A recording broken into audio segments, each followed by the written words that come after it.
Holy Grace Academy of Engineering and Holy Grace Polytechnic കോളേജുകളിലെ ഈ വർഷത്തെ സ്റ്റോഗോ ആൻഡ് ടെക്നിക്കൽ ഫെസ്റ്റ് ഡിസംബർ 2-3 തീയതികളിൽ നടക്കുമെന്ന് അധികൃതർ പത്രസമ്മേളനത്തിൽ അറിയിച്ചു.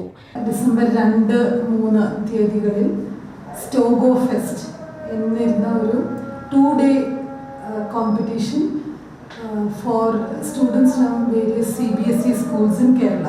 അപ്പോൾ ഇതിനു മുമ്പേ തന്നെ ഈ സ്കൂളുകളിൽ ഒരു സ്കൂൾ ലെവൽ വെച്ചിട്ടുള്ള ഒരു കോമ്പറ്റീഷനുകൾ നടത്തി കഴിഞ്ഞു.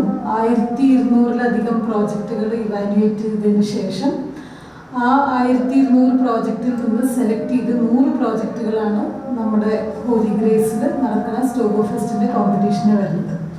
ഇതുകൂടാതെ ഒരു 86 around 100 other presentations on digital well-being for children. Basically ഈ സ്റ്റോഗോ ഫെസ്റ്റ് എന്ന് പറയുന്നത് കുട്ടികളുടെ ലെവലിൽ വെച്ച് തന്നെ ഡിജിറ്റലായിട്ട് യൂസ് ചെയ്യുന്ന എല്ലാ ടെക്നോളജികളും, സിമിലർലി AI ആയാലും ആർട്ടിഫിഷ്യൽ ഇൻ്റലിജൻസ് ആയാലും റോബോട്ടിക്സ് ആയാലും നല്ലതിൽ ഉപയോഗിക്കാമെന്നും ഇതിൽ വരുന്ന മറ്റേ whatever negatives are there, ആ നെഗറ്റീവ്സ് ചെറിയ പ്രായത്തിൽ തന്നെ കുട്ടികൾക്ക് അത് തിരിച്ചറിയാൻ കഴിഞ്ഞാൽ അവർക്ക് ഇതിനെ നല്ല രീതിയിൽ തന്നെ സൊസൈറ്റിയുടെയും എൻവിറോൺമെൻറ്റിൻ്റെ ഒരു സസ്റ്റൈനബിലിറ്റിക്കും കൂടി ഇത് ഫ്യൂച്ചറിൽ ഉപയോഗിക്കാം എന്നുള്ള ഒരു ആശയത്തിലാണ് ഈ ഒരു പ്രോഗ്രാം നടത്തുന്നത്.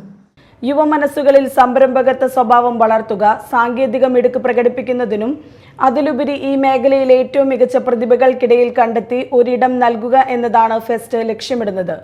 ജോസ് കണ്ണമ്പിള്ളി, ജോയ് ജോസ്, ചന്ദ്രകാന്ത, എഡ്വിൻ എന്നിവർ പത്രസമ്മേളനത്തിൽ പരിപാടികൾ വിശദീകരിച്ചു.